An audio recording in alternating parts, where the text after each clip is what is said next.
사랑하는 성도 여러분, 바벨론 왕 느부갓네살이 예루살렘을 침공했을 때 유다 왕 여호야긴과 많은 유대 사람들이 함께 붙잡혀 갔어요. 그들 중에 한 사람이 베냐민 지파 출신이었던 모르드게였습니다. 그리고 이 모르드게에게는 어린 사촌 동생이 하나 있었는데요. 그 이름이 에스더였습니다. 시간이 조금 더 흘러가지고 바벨론은 페르시아의 정복을 당하게 되었고요. 아수에로 왕이 되어서 이 페르시아를 다스리고 있을 그때에 어린 에스더는 자라서 공석이 되어버렸던 왕후의 자리까지 올라가게 됩니다.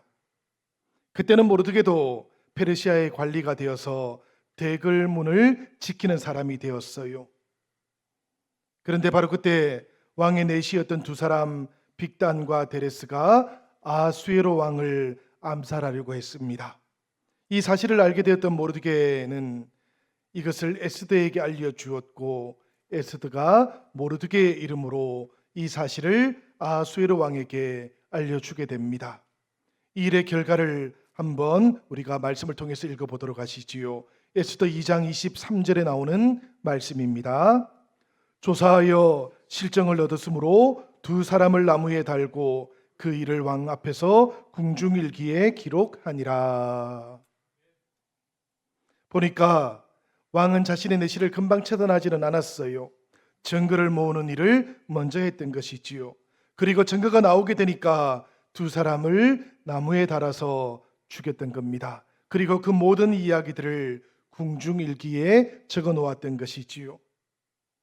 우리가 에스더서를 보면 그리고 난 다음 장면이 갑자기 바뀌게 됩니다.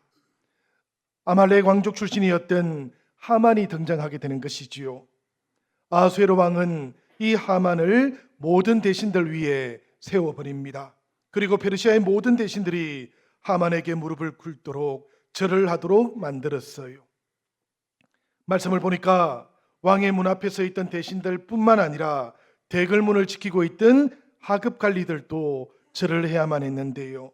바로 그때 모르드게만은 그렇게 하만에게 절을 하지 않습니다. 이것을 지켜보고 있던 왕의 신하들이 계속해서 왜 왕의 명령을 거역하느냐고 이렇게 지적을 했지만 모르드게는 계속해서 절을 하지 않고 있다가 결국에는 자신이 유대인이라고 그렇게 대답을 하게 되었어요. 이 대답을 듣게 되었던 신하들은 하만에게 이 사실을 알려줍니다. 그리고 하만은 모르드게뿐만 아니라 페르시아에 있던 모든 유대인들을 다 죽이려고 했어요.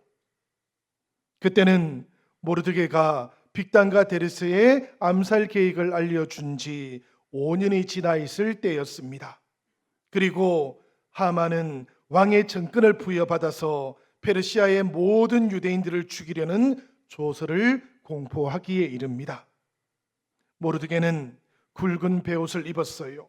그리고 죄를 뒤집었습니다. 그리고 대궐 문 앞에서 통곡하며 기도하기를 시작했고, 그리고 페르시아에 흩어져 있던 모든 유대인들도 함께 금식하면서 굵은 베옷을 입고 제 위에 눕기 시작합니다. 이런 사람들이 부지기수였다고 성경은 전하고 있어요. 이유가 무엇이었든지를 묻고 있던 에스더에게 모르드게는 하만의 음모를 알려줍니다.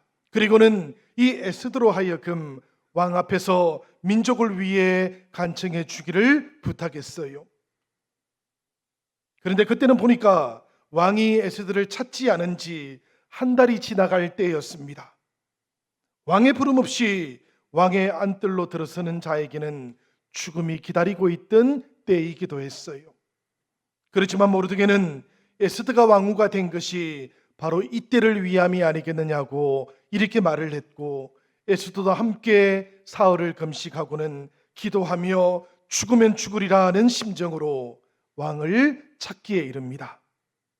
그리고 사흘 후에 왕의 안뜰을 찾아갔던 에스더를 아수에로 왕이 보게 되지요. 한 달 동안 잊어버리고 있던 왕후였는데요, 지금 보니까 그 왕후가 너무나 사랑스러웠습니다. 그 왕후를 보았던 왕이 자신의 금규, 그러니까 왕권을 상징했던 호를 내밀었고, 이것을 붙잡았던 에스더는 왕의 안뜰에 허락 없이 들어왔던 것을 용서받게 됩니다. 그리고는 오히려 왕이 왕후를 향해서 소원이 있느냐고 이렇게 묻게 되었지요. 그리고 에스더는 왕을 위해서 잔치를 베풀 테니까 하만하고 꼭 함께 참여해 달라고 그렇게 부탁을 하게 됩니다. 급히 하만을 찾았던 왕은 에스더의 이 첫 번째 잔치에 참여하게 되었고요. 왕과 함께 잔치에 참석했던 하만도 기분이 아주 좋아졌습니다.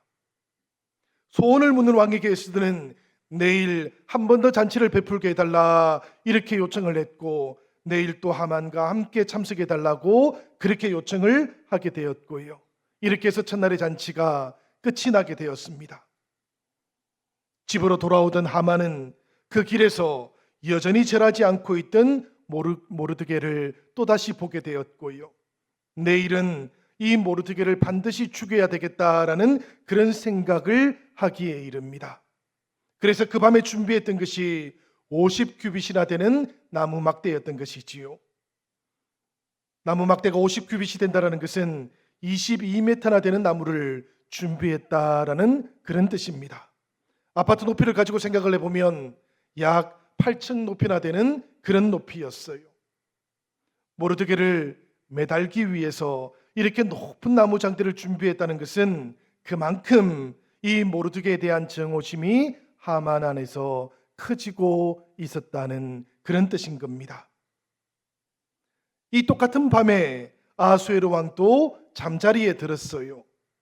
그런데 오늘 말씀을 보니까 왕이 잠이 들지를 못하는 겁니다. 그 상황을 우리가 한번 읽어보도록 하시지요. 에스더 6장 1절과 2절에 나오는 말씀 함께 읽어보도록 하겠습니다. 그날 밤에 왕이 잠이 오지 아니하므로 명령하여 역대 일기를 가져다가 자기 앞에서 읽히더니 그 속에 기록하기를 문을 지키던 왕의 두넷이 빅다나와 데레스가 아수에로 왕을 암살하려는 음모를 모르드게가 고발하였다 하였는지라. 이 밤은 여러분 에스더의 첫 번째 잔치에 다녀왔던 밤이었어요.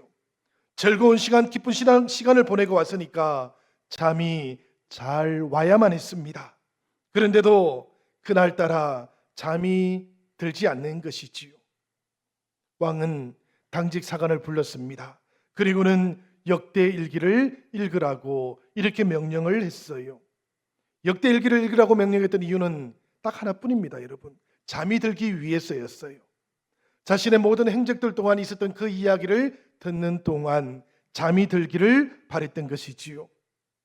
사관은 졸린 눈을 비비면서 이 역사일지 두루마기를 읽어가기 시작했고요. 사실 어디를 읽어가는지는 상관이 없었습니다. 수면용이었기 때문이지요. 그런데 여러분, 이 사관이 읽었던 그 아무데가 참으로 기가 막힌 내용이 되고 말았습니다. 바로 5년 전 모르드게의 신고로 왕을 암살하려던 계획이 제압되었던 그 사건을 다시 듣게 되었기 때문이지요. 그 일로 인해서 모르드게에게 어떤 존귀함이 그리고 어떤 관직이 주어졌는지가 갑자기 궁금해졌습니다. 사관에게 물었더니만 이 사관은 대답하기를 그 당시에는 아무것도 베풀지를 않았다고 이렇게 대답을 했던 것이지요. 성도 여러분, 왕의 목숨을 구했던 일이었습니다. 그런데도 그 당시에는 어떠한 상도 내리지를 못했어요. 이유가 무엇이었을까 살펴보니까 그 당시에는 이 페르시아가 그리스하고 전쟁을 한 지 얼마 되지 않았을 때의 일이었습니다. 그리고 심지어는 이 페르시아가 그리스와의 전쟁에서 패배한 직후였던 것이지요. 왕후 저기로 겨우 분위기를 안정시켜 가고 있을 무렵이었습니다. 그러다 보니까 최측근 신하들이 암살을 계획했었다라는 것이 알려지기를 원하지 않았던 것이지요. 그런 일이 알려지고 나면 또다시 민심이 흔들리게 될 것이라는 것을 염려했기 때문이었습니다. 그러다 보니까 이 모르드게는 큰 공을 세우기는 했지만 아무런 상도 받지를 못하게 되었던 것이지요. 그러나 여러분, 생각을 한번 해보면 하나님께서 이 사건을 그 당시에 조용하게 지나가게 하신 데에는 또 다른 이유가 있었던 겁니다. 5년 뒤 미래를 위해서 더 놀랍게 사용하기 위한 것이었지요. 만약 그때 모르드게가 상을 받았더라면 어떻게 되었겠습니까? 모르드게는 조금 더 높은 간직을 얻게 되었겠지요. 그렇지만 5년 뒤에 수많은 유다 백성들을 살리는 이 구원의 역사는 체험할 수가 없게 되었을 겁니다. 여러분, 하나님께서는 빠르지 않으신 분이십니다. 또한 하나님께서는 느리지도 않으신 분이셔요. 시간이 지나고 나서 다시 살펴보면 우리들도 늘 발견하게 됩니다. 우리가 틀렸고 하나님이 옳으셨다라는 것을 발견하게 되지요. 때때로 누릴 수 있는 상이 잠시 보류되고 있는 것처럼 그렇게 느껴진다고 할지라도 바로 그때에도 하나님께서는 그 상을 최고의 반전을 위해서 준비하고 계신다는 것을 우리들 모두가 기억할 수 있으면 좋겠습니다. 성도 여러분, 잠을 청하기 위해서 역사일지를 읽어달라고 청했던 왕은 아무런 상도 베풀지를 않았다는 그 말을 듣고 잠이 확 깨어버렸어요. 5년 전의 일들이 생생하게 떠오르는 것도 체험을 하게 되었습니다. 사실 페르시아에는 영모 사건들이 빈번했었고요. 그래서 마가네였던 공로자들에게는 최고의 명예를 주는 법도 이미 제정이 되어 있었습니다. 그런데도 불구하고 이 모르드게에게만은 어떤 상도 주지를 못했으니 왕의 생각 속에는 앞으로 누가 왕을 위해서 목숨을 바쳐서 충성할 수 있을까, 이런 생각도 떠오르기 시작합니다. 급하게 왕 신하를 찾기 시작했어요. 에스더 6장 4절의 말씀입니다. 왕이 이르되 누가 뜰에 있느냐 하매 마침 하만이 자기가 세운 나무에 모르드게 달기를 왕께 구하고자 하여 왕궁 바깥뜰에 이른지라. 밤늦게까지 잠들지 못하고 있다가 역사일지의 내용을 듣게 되었던 겁니다. 그리고 나니까 이제 새벽이 막 밝아오고 있었던 것이지요. 그래도 여러분, 그 바깥뜰에 최소한 하만이 있지는 않았어야 했습니다. 그런데 놀랍게도 총리 대신에 했던 하만이 그 바깥에 지금 막 도착해 있었던 것이지요. 자신에게 이해를 표하지 않았던 그 모르드게를 처형하기 위해서 왕궁뜰에 도착했고 왕에게 지금 그 청을 넣으려고 했던 겁니다. 성도 여러분, 여러분들은 이 장면이 어떻게 느껴지십니까? 저는 성경 속에서 가장 긴장감이 돌고 있는 장면 중에 하나가 바로 이 장면이 아닐까, 그런 생각을 해봐요. 에스더 때문이 아니고 모르드게 때문도 아닙니다, 여러분. 바벨론의 포로로 붙잡혀갔고 그리고 이제는 페르시아의 포로로 살아가고 있던 유다 백성들 때문입니다. 하나님의 백성들 때문인 것이지요. 그 하나님의 백성들이 지금 이유도 알지 못한 채 모두가 다 죽음을 맞이할 수밖에 없던 그런 상황 속에 처해 있었는데요. 바로 그때 하나님께서 그 백성들을 지켜주고자 하고 계시는 겁니다. 이 장면을 바라보는 동안 사실 결과를 알지 못하고 본다면 우리들의 마음이, 우리들의 심장이 계속해서 뛸 수밖에 없는 그런 장면인 것 같아요. 새벽같이 달려왔던 하만은 어제 잔치에서 돌아온 다음 곧바로 아내와 측근들에게 이 모르드게를 죽여야 되겠다라고 대화를 했습니다. 그리고는 밤새 왕에게 어떤 주청을 넣어야 될 것인가를 생각하다가 지금 새벽 일찍 왕의 바깥들에 도착을 하게 되었던 것이지요. 여러분들 모두가 다시 한번 이 상황들을 마음에 새겨보시기를 바랍니다. 왕은 그날 밤 모르드게의 공로를 알게 되었어요. 그리고는 어떻게 모르드게를 포상할까를 생각합니다. 그렇지만 같은 밤 하만은 분한 마음을 가지고 어떻게 모르드게를 죽일까를 생각합니다. 두 사람이 같은 밤에 같은 사람을 놓고 전혀 다른 생각을 하고 있었던 것이지요. 이 말씀을 보면서 저는 그런 생각을 했습니다. 마귀는 우리를 죽이기 위해서 쉬지 않고 일하지만 하나님께서는 우리들을 살리시기 위해서 쉼없이 일하고 계신다는 것, 이것을 기억할 수밖에 없었습니다. 성도 여러분, 모르드게를 죽이기 위해서 새벽같이 출근을 하게 되었는데요, 말씀을 보니까 이것이 바로 하만에게는 화가 되었던 것이지요. 사실 왕은 하만을 찾지 않았습니다. 모르드게에게 상을 주어야 되겠다 생각해서 뜰에 누가 있는지를 물었던 것뿐이었는데 하만이 이 부름에 걸려들었던 것이지요. 예측하지 못했던 하만이 들어오게 되니까 왕은 어떻게 합니까? 자신의 물음을 살짝 바꾸었어요.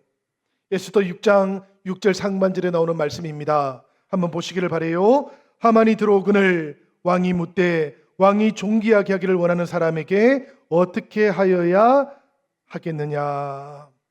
왕이 존귀하게 하기를 원하는 사람이 있는데 어떻게 하면 좋겠습니까? 왕이 하만에게 이렇게 물었던 것이지요. 이 물음을 들었던 하만은 왕의 물음을 이렇게 생각을 해버립니다. 왕이 존귀하게 하기를 원하는 사람이 나 말고 또 누가 있단 말이냐. 여러분, 하만이 왜 이렇게 착각을 해버렸던 것일까요? 하만이 생각할 때는 자신에게는 늘 성공의 길이 열려 있다고 그렇게 믿었던 것이지요. 아말렉 출신이었지만 페르시아의 총리가 될 수 있었던 것, 유다인 학살이라고 하는 그 엄청난 일에 대해서도 왕을 설득할 수 있었던 것, 그리고 왕후와 왕의 개인적인 잔치 자리에도 자신만 계속해서 초대받을 수 있었던 것, 이 모든 것들을 생각해 볼 때 자신의 앞길에는 늘 성공만이 준비되어 있다고 그렇게 믿어버리고 말았던 것입니다. 여러분, 세상에서의 성공이 계속해서 이어지고 있다면 바로 그때 우리들은 조심해야 하고 그리고 겸손해져야만 하는 겁니다. 우리가 영적인 분별력을 잃어버릴 수 있기 때문이고요, 하나님이 아니고 자신이 세상의 중심이라고 그렇게 생각해 버리기도 쉬워지기 때문인 것이지요. 하만도 겸손해져야 했던 겁니다. 그런데 말씀을 보니까 하만은 겸손해지는 대신에 교만해지기를 선택해요. 그리고는 왕을 향해서 이렇게 대답을 합니다. 에스더 6장 8절과 9절의 말씀입니다. 왕께서 입으시는 왕복과 왕께서 타시는 말과 머리에 서시는 왕관을 가져다가 그 왕복과 말을 왕의 신하 중 가장 존귀한 자의 손에 맡겨서 왕이 존귀하게 하시기를 원하시는 사람에게 옷을 입히고 말을 태워서 성중 거리로 다니며 그 앞에서 반포하여 이르기를 왕이 존귀하게 하기를 원하시는 사람에게는 이같이 할 것이라 하게 하소서 하니라. 이 말씀을 보면 여러분, 우리가 두 가지를 주목하게 됩니다. 하나는 보니까 하만이 스스로가 왕의 신하 중에 가장 존귀한 자의 손에 맡기라고 이렇게 말하고 있는 것이지요. 그리고 하만은 자신의 이 말에 오히려 올무가 되어서 걸리게 되었던 겁니다. 그리고 또 한 가지는 보니까 자기도 모르는 사이에 하만은 자신의 욕망을 드러내고 있었던 것이지요. 왕이 입는 옷, 왕이 타는 말, 왕이 쓰는 왕관을 자신에게 씌워달라고 그렇게 말하고 있었기 때문입니다. 그렇지만 여러분, 하만의 이 말을 들었던 왕은 미소를 지으면서 하만에게 다시 이렇게 말을 합니다. 에스더 6장 10절에 나오는 말씀이에요. 이에 왕이 하만에게 이르되 너는 내 말대로 속히 왕복과 말을 가져다가 대궐문에 앉은 유다 사람 모르드게에게 행하되 물은 내가 말한 것에서 조금도 빠짐이 없게 하라. 이 말을 들었던 하만은 왕으로부터 뒤통수를 맞는 심정이었어요. 사실은 모르드게를 처형해 달라고 척을 넣기 위해서 찾아왔던 새벽 아니었습니까? 그렇지만 왕은 이 모르드게를 왕처럼 명예롭게 하라고 그렇게 명령을 내렸기 때문이고요, 심지어 총리 대신이었던 자신에게 하루 종일 모르드게의 말을 끄는 시종 노릇도 하라고 이렇게 명령을 주셨기 때문입니다.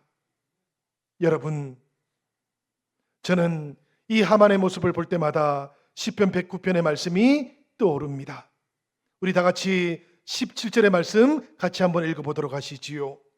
그가 저주하기를 좋아하더니 그것이 자기에게 임하고 축복하기를 기뻐하지 아니하더니 복이 그를 멀리 떠나버렸다. 그렇습니다, 여러분. 저주하기를 좋아하면 그 저주는 자신에게 돌아오게 되어 있는 겁니다. 축복하기를 기뻐하지 아니하면 복이 그 사람을 멀리 떠나버리게 되어 있는 것이지요.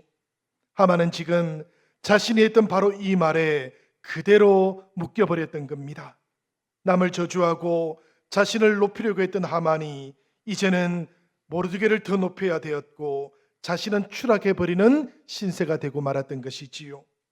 여러분, 바로 이 순간에 하나님께서는 하만과 모르드게의 위치를 역전시켜 버리고 계시는 겁니다. 우리들이 발견해야 되는 영적인 사실이 바로 이 지점에 있지요. 하만의 어리석음, 바로 그 뒤에는 마귀의 한계가 있었고요, 에스더와 모르드게 뒤에는 하나님의 능력이 함께하고 있었던 겁니다. 전날 밤 하나님께서 왕을 잠 못 들게 하시고 5년 전 사건을 기억나게 하셔서 모르드게에게 상을 주려고 하셨던 일은 마귀가 알지를 못했어요.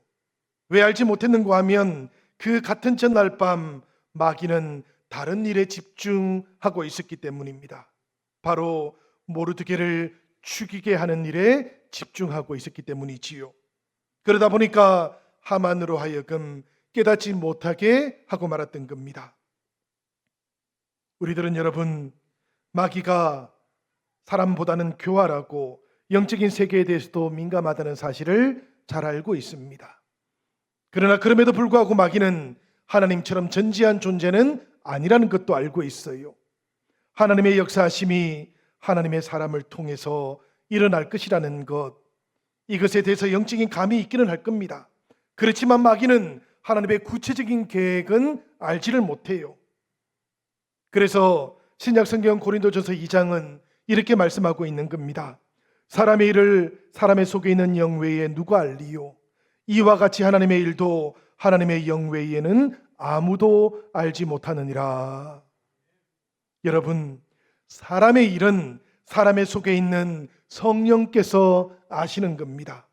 그리고 하나님의 일도 하나님의 영이신 성령께서만 알고 계시는 것이지요. 마귀는 하나님의 뜻과 계획을 알지 못합니다. 그렇기 때문에 마귀를 우리들도 과대평가할 수 없는 것이지요. 물론 여러분, 하나님의 사람이면서도 세상의 가치관, 죄의 습관을 따라 살아가다 보면 때때로 우리들은 마귀에게 흔히 읽히는 사람이 되고 맙니다. 그렇지만 예수님의 보혈을 의지하시고 하나님 앞에서 온전한 예배자로 살아가기를 원하신다면, 그렇다면 그때 하나님께서는 우리들의 보호막이 되어주시고, 하나님께서는 다윗에게 해주셨던 것처럼 산성도 되어주시고 방패도 되어주신다는 것을 우리들은 잘 알고 있고 또 믿고 있습니다. 우리들과 하나님 사이 마귀는 개입에 들어올 수가 없는 것이고, 우리들 모두는 늘 성령님의 은혜와 그 인도하심 아래에 있게 되는 것입니다. 여러분, 하만은 그렇게 모르드게가 탄 말을 끌고 수산성 곳곳을 행진했어요. 그리고 해가 진 다음에야 기진맥진해져 가지고 자신의 집으로 돌아왔습니다. 그리고 아내와 친구들에게 오늘 있었던 일들을 전하기 시작했지요. 자신 속에 쌓여져 있던 화를 나누기 위해서였습니다. 그런데 여러분, 하만이 했던 그 말을 들은 아내와 친구들은 전혀 기대와 다른 말을 하기 시작했어요. 에스더 6장 13절의 말씀 보시기를 바랍니다. 그중 지혜로운 자와 그의 아내 세레스가 이르되, 모르드게가 가룟 유다 사람의 후손이면 당신이 그 앞에서 굴욕을 당하기 시작하였으니 능히 그를 이기지 못하고 분명히 그 앞에 엎드려지리이다. 이 말씀 속 지혜로운 자는 하만을 도와서 유대인 멸망의 날을 제비 뽑아 주었던 술사들을 말합니다. 그 술사들과 아내가 하만의 말을 듣고 충격적인 말을 하고 있는 것이지요. 왕이 모르드게에게 왕의 버금가는 상을 내리셨다면 이제 상황은 완전히 달라지기 시작한 겁니다. 아말렉의 왕손이었던 하만을 유다인인 이 모르드게가 그대로 둘 리가 없습니다. 그러니 이제 우리들은 모두가 다 죽은 목숨이 될 수밖에 없는 거라고 이렇게 대답을 주었던 것이지요. 이 말을 들었던 하만이 기가 막혔어요. 성도 여러분, 저는 이 하만이 기가 막히는 장면을 보면서 하나님께서 승리하시면 하나님께서는 원수들의 입을 통해서도 하나님의 승리를 선포하시는 분이라는 것을 다시 한번 깨닫게 되었습니다. 예수님께서 그라사 지방에 가셨을 때 이런 일이 한번 있었지 않습니까? 예수님께서 무덤 곁으로 다가가시자마자 귀신 들린 자 두 사람이 나타나서 예수님께 이런 말을 했지요. 하나님의 아들이여, 우리가 당신하고 무슨 상관이 있나이까? 예수님께서 오시는 그 모습을 보는 순간 귀신들은 자신들의 때가 끝났다라는 것을 직감할 수 있게 되었던 겁니다. 그래서 예수님을 바라보고 이렇게 외쳤던 것이지요. 지금 하만 곁에 있던 사람들이 바로 이와 같았던 겁니다. 하만의 계획이 무너졌다는 소식을 듣게 되었을 때 술사들과 아내는 이제 모든 것이 끝났다고, 그리고 이 말이 끝나자마자 왕의 내시도 찾아오는 것을 보게 되었지요. 에스더의 두 번째 잔치가 이제 시작되었다고. 하만은 모르드게를 달려고 준비했던 자기의 나무, 바로 그 나무 위에 이 두 번째 잔치날 달려서 죽게 되고 말았습니다. 성도 여러분, 우리들 모두가 다시 한번 하만이 겪게 되었던 새벽부터 이 저녁까지의 시간들을 다시 한번 돌아보면 좋겠어요. 그리고 모르드게와 함께 하셨던 하나님의 시간도 돌아볼 수 있으면 좋겠습니다. 하만은 정치적인 모략과 교활함으로 왕과 신하들을 좌지우지했지요. 유다인들 전부를 죽이는 모략도 성공을 시켰지요. 그렇지만 하나님께서는 이 하루의 삶을 통해서 하만을 도리어 절대자의 손에 정신없이 추락해 버리는 그런 인생으로 만들고 마셨습니다. 유다인을 죽이려고 했던 음모를 폭풍같이 밀어붙였던 그런 하만이었지만 거꾸로 하나님의 손에 폭풍처럼 무너져 버리게 되는 많은 그런 인생이 되고 말았다라는 그런 뜻입니다. 여러분, 이 하만의 모습을 보면서, 이 하만의 인생을 보면서 저는 하나님의 방법을 다시 생각해 보게 되었어요. 하나님께서는 때때로 우리가 이해할 수 없는 방법으로도 하나님의 일을 해가시는 분이십니다. 여러분, 아하수에로 왕의 불면증과 역사 일지 그 독서가 하나님께서 유다 민족을 구원하시는 그 방법이 될지 누가 예측이나 할 수 있었겠습니까? 그렇지만 하나님께서는 하나님의 방법대로 그 일을 이루고 계시는 것이지요. 그러니 여러분, 인간적인 방법들을 하나님 앞에 펼쳐놓고는 그 중에 하나를 택해달라고 그렇게 하나님을 제약하지 않는, 제한하지 않는 우리들이 되기를 바랍니다. 왕이 기억해내었던 5년 전 그 모르드게의 공로처럼 하나님께서는 지나온 과거의 시간들도 현재로 불러오시는 분이십니다. 그리고 그 모든 시간들을 통해서 새로운 미래를 만들어가고 계시는 분이 바로 우리가 믿고 있는 하나님이시라는 것을 우리들 모두가 기억하십시다. 하나님께서는 상관없어 보이는 일들을 통해서도 그 모든 일들을 놀랍게 연결시키시고 새로운 인생을 만들어 가시고 새로운 희망을 만들어 가시는 분이시오요. 이 하나님의 은혜가, 이 하나님의 손길이 바로 창립 69주년을 맞이하고 있는 우리 교회와도 함께하고 있는 겁니다. 우리가 기억하는 모든 일들뿐만 아니라 때로는 우리가 기억하지 못하는 수많은 일들 속에서도 하나님께서는 우리 영신교회와 함께 해주고 계시고, 그리고 우리 성도들이 함께 기도해 왔던 그 수많은 기억들, 기도들을 통해서도 하나님께서는 이 교회를 지켜가고 계시고 이 교회의 미래도 만들고 있는 겁니다. 여러분들께서는 창립 69주년 그리고 창립 70주년을 앞두고 어떤 일들을 하기를 원하십니까?